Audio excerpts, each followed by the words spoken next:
Hey, see you later. What's up, everybody? Welcome to The Loud Spot. I'm your host, Sebastian Cosme, right out of Oklahoma City, and today I am hanging out with Andrew and Charlie from the band Steadfast. What's going on, guys? How's it going? What's up? It is going good, and the HTX, just to clarify, stands for Houston, Texas, correct? Yes, sir. Best place on earth. Is there a lot of punk bands in, I guess it's a big city, but when I think punk rock, like especially your style of punk, I think mostly West Coast and East Coast. So, and Houston is a big town. So growing up, was there just like a bunch of punk rock bands that you were raised around or were able to listen to? Oh yeah, absolutely. Houston's always had a pretty strong punk rock scene. A lot of great bands, punk bands. 30 Foot Fall is one of the bigger punk rock bands probably to come from Houston. But there's a big growing scene. River Phoenix TX in the pop punk world. We're from here. I mean, there's tons of punk rock in Houston. You know, and you now you are friends with Andy Pohl, Sell the Heart Records, and guitar player from Tsunami Bomb. And it was funny when he was on, he mentioned he just started naming punk rock bands like just like boom, boom, boom, and like as if I knew them. I'm like, man, I don't know that. I feel like if you're in the punk scene, like I didn't get into punk till like later on, right? Okay. So I was more like into hard rock, I guess, when I was in high school.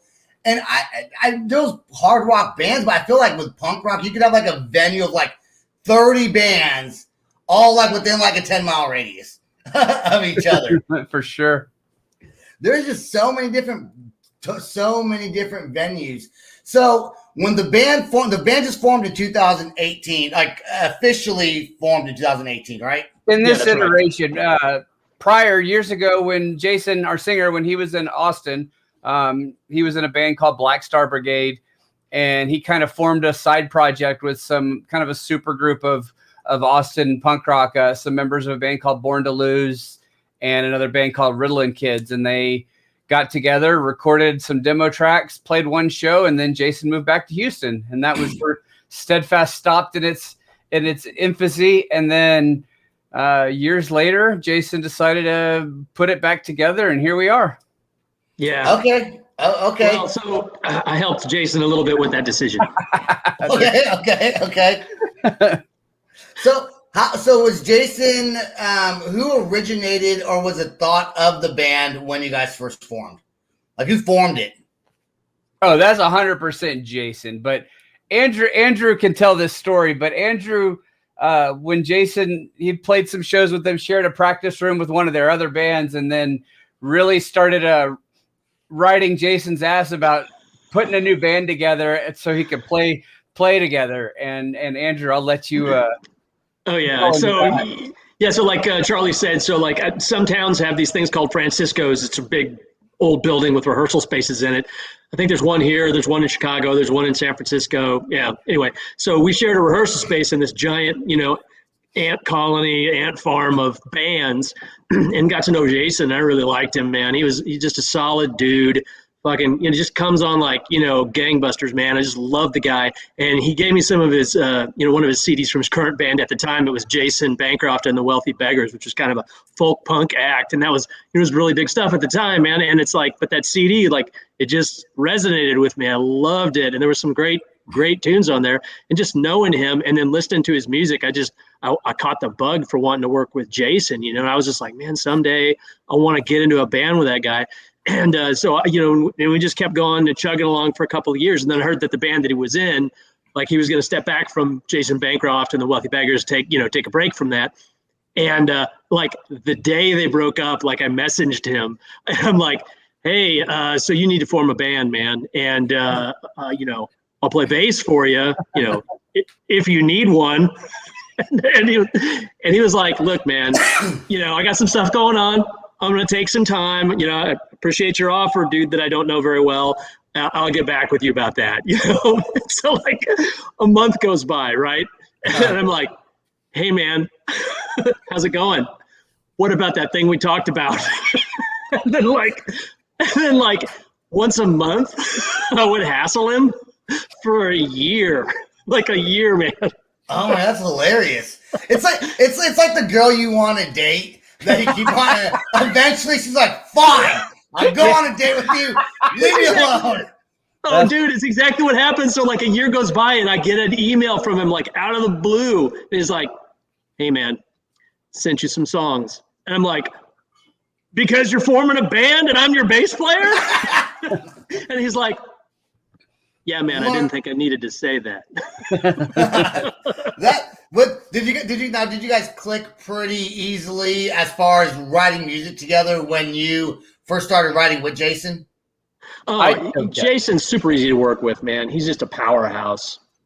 Yeah, I would say that because I mean I've been in bands, lots of bands over the years, and this is definitely one of the easiest bands to write with, and we all get along so well. And I mean, we just have a blast when we're in the same room together. It just gets stupid. For me, we've put out some of my favorite songs that I've ever been a part of. So yeah, the songwriting just clicks, and it's been a pretty awesome experience with these dudes.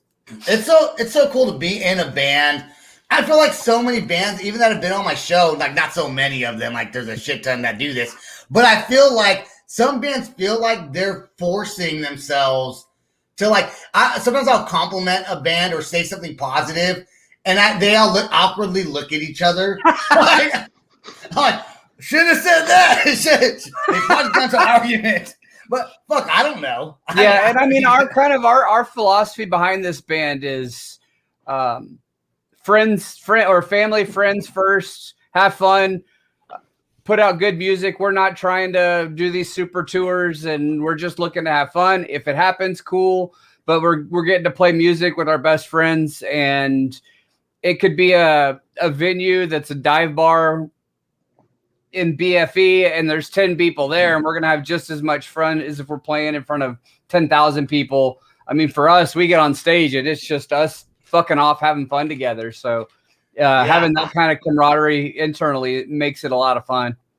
Oh yeah, that's 100% true, man. It's like no pressure. It's just like there's nerves for me. the first 5 seconds of a song, because like I don't remember the whole song all at once. It's like if I hear the first chord, then I'm like, okay, I got it. Okay, all right, I got it. Dude, I know that feeling.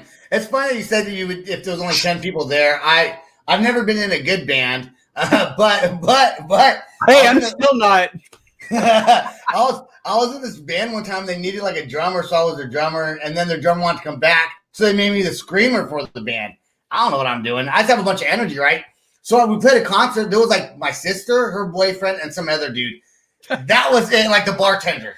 That was it. Nice. And I was like running around on stage screaming, and looking back on it, I was like, I probably look like a fucking idiot. But I was having fun looking like an idiot. So absolutely, that's all that matters. Oh hell has the band played outside of Houston? Yeah. So you guys have played outside of Houston. Absolutely. Actually, our first show together was outside of Houston. It was at a South by Southwest showcase in Austin. Was our first show, and that was after being together for a couple months, and all of a sudden we get that offer, and we're like, well, fuck it, we're doing it. But we've done a lot of shows all over Texas, and then we did a turn and burn trip to Denver and back. Cool. So we've So you know, get yourselves out there and get yourself known by some other audiences. Absolutely. Cool. How far is Austin from Houston? It's like 3 hour. Yeah, 2.5, 3 hours. Yeah, depending on who's driving. Yeah, and depending on the traffic too. Yeah, for sure. Depending on the traffic too. So when you guys came out in 2008, was your first album released also in 2018? Sorry, at least I caught that right. At least I caught that. Did you guys drop an album also in 2018?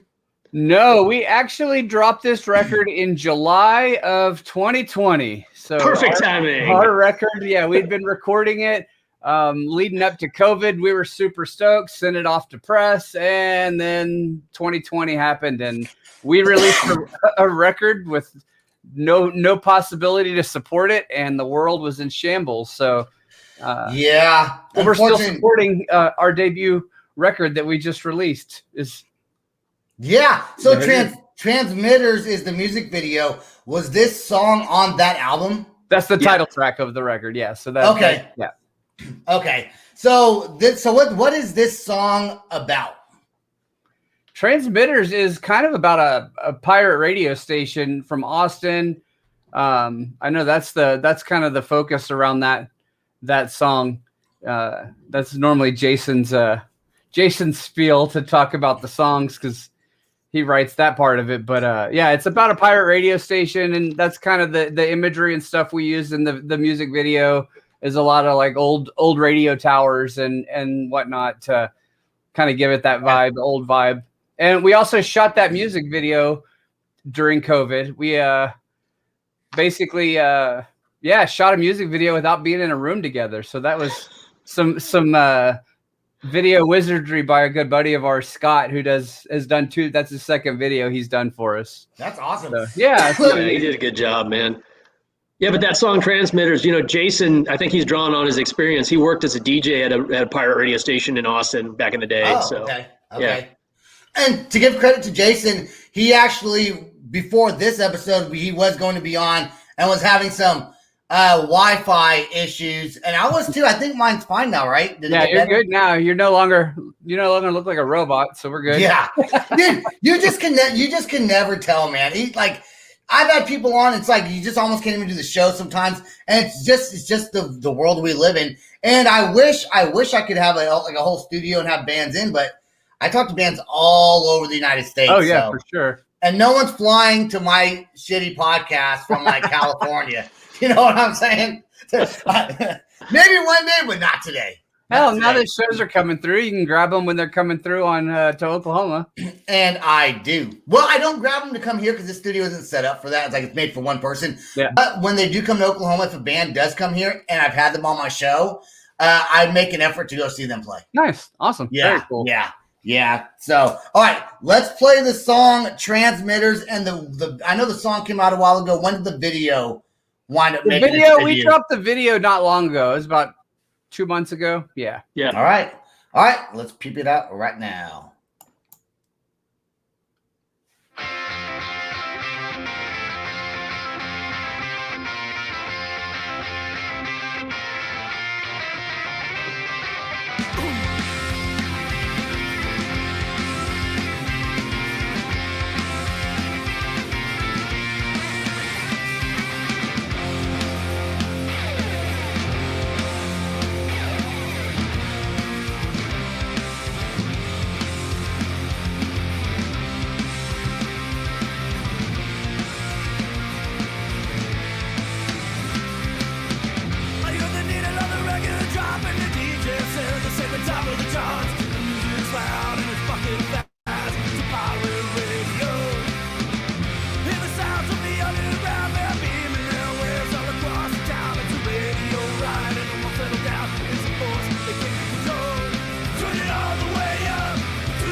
we go. All right, thanks. All right. I had muted myself for a second. Yeah, I couldn't get the camera right. That is a great, great song. You could definitely hear some classic punk influence in that song. I love the guitar solo, by the way. It's so sick. Awesome. So sick. And the drums are also cool, and so is the bass and everything. Everything else is also super cool in that song.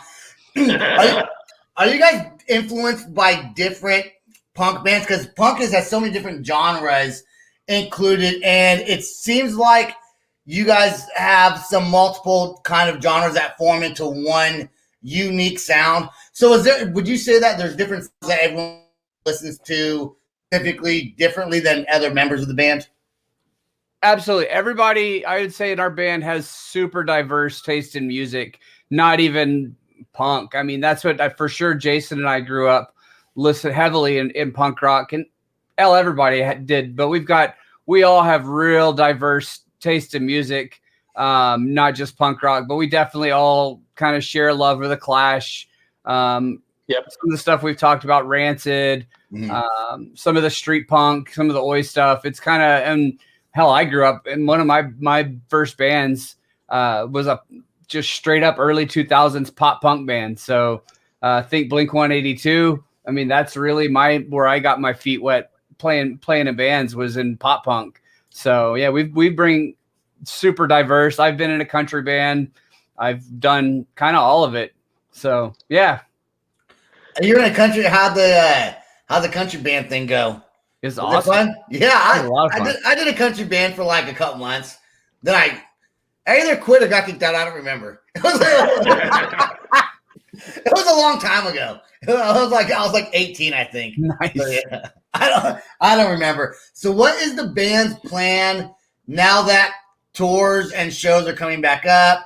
People are starting to go to concerts again, and you guys are in Texas where there's like a complete lift, right? Isn't everything open in Texas? Everything's open, but I mean, people are being cautious still. Some people are being cautious. We're kind of, as far as our plans, we're going to focus on recording, kind of writing and recording new record right now, because we're already seeing these huge waves of these mega tours, and like there's going to be every night of the week your bigger bands flooding the cities with shows. So we're going to kind of let them pave the way, let those big tours get out of the way, and kind of just feel out. We kind of want to make sure, wait till everybody's vaccinated and wait till things have opened up a little bit more, and just kind of ease our way back into the getting out there and playing shows. Yeah, and when we get back into it, we'll be like more purposeful and focused, and we'll probably, make a good effort to, kind of reintroduce this album that we came out with in the middle of a pandemic, and then go and like do some purposeful, like real, like targeted support, for like a little tour for that album kind of thing. So or a couple of dedicated runs at least. Have you guys been able to promote the band pretty good throughout this whole COVID pandemic? It's been strange for sure. I mean, we've done the best we can besides the pandemic. I mean, there's a lot of other stuff that's happened politically with elections and other stuff going on in the country throughout all of this. So there were times like when our record was released that we just felt like it was better with what was going on to just kind of take a back burner and just let the what's going on in the country run its course and not just kind of lay low a little bit. But we've done a fair share. We've sold some records, and we've had released 2 music videos around it, and we've done the best we can given the circumstances. And now it seems like things are ramping up. We've been doing some podcast circuits and just kind of getting the word out there. And like you mentioned, our buddy Andy, who has Sell the Heart Records, he's helping us out. He has a subscription service, a vinyl subscription. So he's including our record in anybody that's got that subscription. So plug for Andy, go check out Sell the Heart Records and subscribe to his vinyl subscription. It's awesome. I'm a friend and also a member of his subscription. So some cool shit he sends out. So yeah, he is a super cool dude. He is super nice guy. I think it's so awesome that you guys decided to do a vinyl album. I mean, that because everyone's digital. I think vinyls, they're collectibles. Sure. People love them. I have vinyls, And you know what's funny is mostly it's punk rock bands coming out now there are some metal bands that do it too. Yeah. But I think everyone really should. Personal opinion. Well, Vinyl's cool. The vinyl thing's so big now. It's hard to get to press vinyl. You get in a long queue, and the wait times can be really long. And it's becoming real popular in pop music now. Side note, I'm a big pop music fan, and I have all of recent Taylor Swift records and on vinyl, and I'm waiting for the new Billie Eilish record on vinyl. So it's definitely not just a punk rock thing or a rock and roll thing anymore. It's back. I think that's the mainstream way, aside from digital, for getting music. Oh yeah, and it's so nice to like own it. You know, like this is my music. I have this physical thing. It's mine. I don't have to pay some service to access my own music. You know, it's like I'll throw that on the turntable, and man, that's cool. You know. Yeah, I think it's funny how you laughed when he said he listens to Taylor Swift. I'm only laughing because like I think I'm probably the one in the band that listens to the goofiest, weirdest like music that nobody else likes. I like that. I like that. I like the fact that he's got some outside interest, man. That's good. Keep going. Yeah. Do you guys not hang out that much? Do you not go to his house and go through his records? Or like you come over and he hides them. No one needs to see. No one needs to see these albums. Oh, no. I am very open with my eclectic vinyl collection for sure. Oh yeah, no, he's got an amazing collection. It's pretty awesome. But yeah, no, we get together, like we just start like the hijinks and drinking begins. Like, you know, it's yeah, it's either we're seriously doing something music wise or it's tomfoolery. You know what? I think with music, I'm 38, and I feel like it's more of a younger person's kind of game to stick with like I like this style of music or that style of music, and it also could be because I have a podcast. I don't know, because I've had lots of different artists on my show, and to ask them questions to understand and respect how they create their music is, you know, people like Billie Eilish, people like Justin Bieber who writes his own songs. That's straight talent. Like you can't really knock on that. It's just correct. The dude's talented, man. Yep. Even if you don't like it, you got to respect it, you know? For sure. 100%. And I think if you respect something, you can listen to it and enjoy it just a little bit more. Sure. So, all right. If people wanted to go and buy your merchandise, buy your vinyl, listen to your music, websites, what are all those platforms that the band is on? Easiest way you can get to all of it is from our website, steadfasthtx.com. From there, you've got links to all the streaming services, all the social medias. If you're going to search for us on iTunes or Spotify, make sure you search for Steadfast HTX. Otherwise, you get a whole slew of other Steadfasty things. If you want to buy our record, go to Steadfast HTX, go to the store. I will put up a coupon code for anyone that listens to this podcast for $5 off our record. We will go with episode number 144, like we have in the top corner. There you go. That'll be your coupon code. It'll get you $5 off our record if you listen to this podcast. We've got merch. We've got shirts, stickers, all that. We've got tons of merch on the store. So yeah, go buy stuff. We would love your money.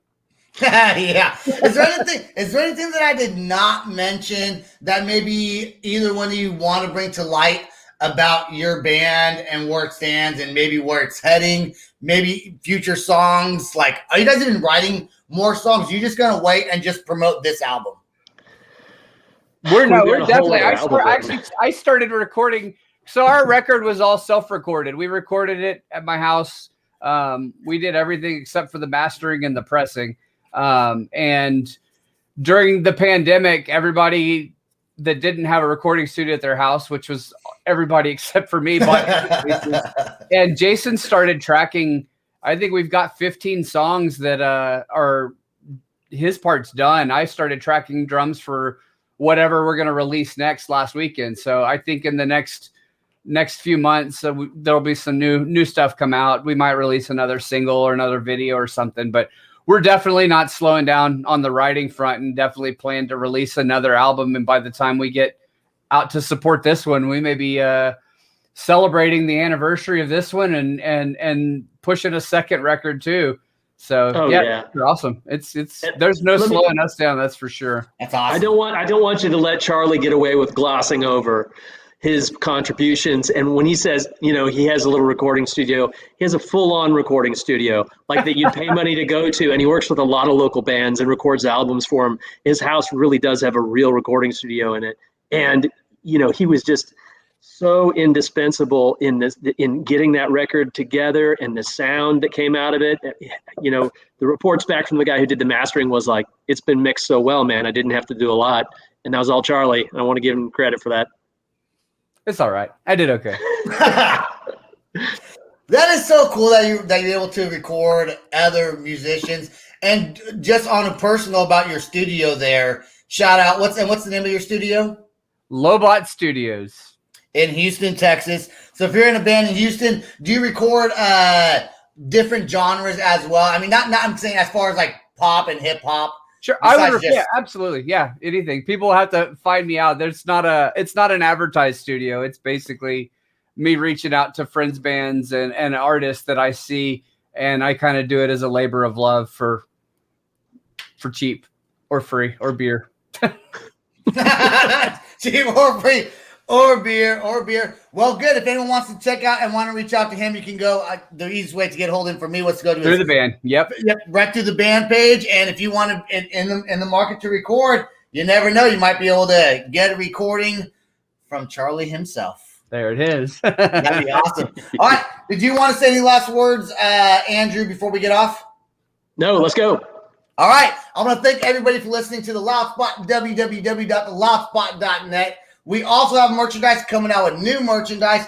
We're on Facebook, Apple, Spotify, TikTok, LinkedIn for some reason, Twitter. I'm on all the YouTubes. I'm on everything. All right. Hey, guys, don't go anywhere. Stay right there. Peace out, rock on, and much love. This is the Loud Spot outro by Nothing Short of Tragic. Is this all talk with no action? No. Is this my thoughts with distraction? No. Is this what I bought that's in fashion? Or is this the Loud Spot with Sebastian? Yes. Does Nothing Short of Tragic have its back again? Yes. Does everything that's good really have to end? Yes. A pin post has a pin show, so to get more episodes, make an order, this is over. Thanks for watching our video. Don't forget to click the like and share button. Don't forget to go to our YouTube and subscribe. If you want to listen to our audio and pick up some cool merch, go to www.theloudspot.net. Peace out, rock on, much love.